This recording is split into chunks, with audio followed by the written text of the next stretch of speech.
اعوذ باللہ من الشیطان الرجیم بسم اللہ الرحمن الرحیم صلی اللہ علی حبیبہ محمد وعلی آلہ واصحابہ وسلم۔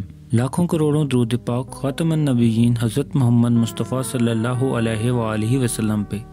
گنبد خضرا کے چاہنے والوں کو وقاص احمد کی طرف سے السلام علیکم۔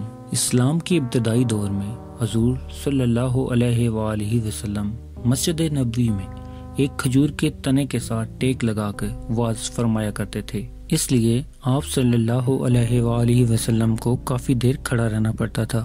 صحابہ کرام رضی اللہ تعالیٰ عنہ کو آپ کی اس تکلیف کا احساس ہوا۔ ایک صحابی رسول کا بیٹا بڑھئی تھا، انہوں نے حضور صلی اللہ علیہ وآلہ وسلم سے اجازت لی کہ آپ کے لیے ایک ممبر بنایا جائے جس پہ بیٹھ کے آپ وعظ فرما سکیں اور آپ کو کوئی تکلیف بھی نہ اٹھانی پڑے۔ آپ صلی اللہ علیہ وآلہ وسلم نے صحابی کی اس درخواست کو قبول فرمایا اور ان کو اجازت دے دی۔ کچھ ہی دنوں میں ممبر تیار ہو گیا۔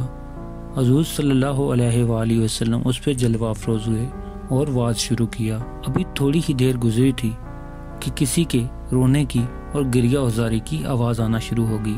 غور سے پتہ کرنے پہ یہ معلوم ہوا کہ یہ آواز اس کھجور کے سوکھے تنے سے آ رہی ہے۔ اس محفل میں موجود تمام صحابہ کرام رضی اللہ تعالیٰ عنہ نے وہ آواز اپنے کانوں سے سنی۔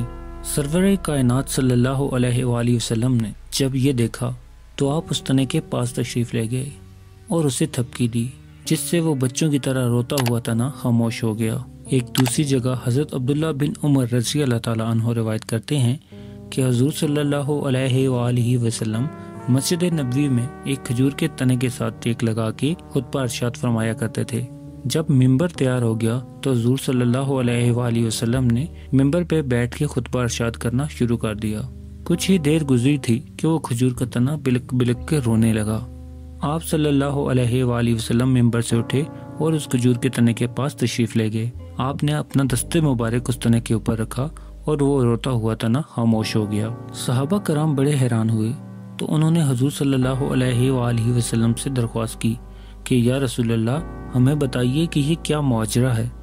حضور صلی اللہ علیہ وآلہ وسلم نے ارشاد فرمایا، اس تنے سے میری جدائی برداشت نہ ہو سکی، اس لیے اس نے رونا شروع کر دیا، اور خدا کی قسم اگر میں اسے خاموش نہ کراتا تو یہ قیامت تک روتا ہی رہتا۔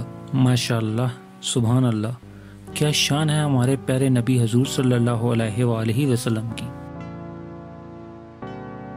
پیارے دوستو، امید کرتا ہوں آپ کو یہ میری ویڈیو پسند آئی ہوگی، تو اسے لائک کر دیں اور مزید اس طرح کی خوبصورت ویڈیو کو دیکھنے کے لیے میرے چینل کو سبسکرائب کرنا ہرگز مت بھولیں۔ بیل کا بٹن بھی دبا دیں تاکہ آپ کو نئی آنے والی ویڈیوز کا نوٹیفیکیشن مل سکے۔ ملتے ہیں ایک نئی ویڈیو کے ساتھ، تب تک کے لیے اپنا خیال رکھیے گا۔ اللہ رب العزت آپ کو آسانیاں دے اور آسانیاں بانٹنے کی توفیق بھی۔ اللہ حافظ۔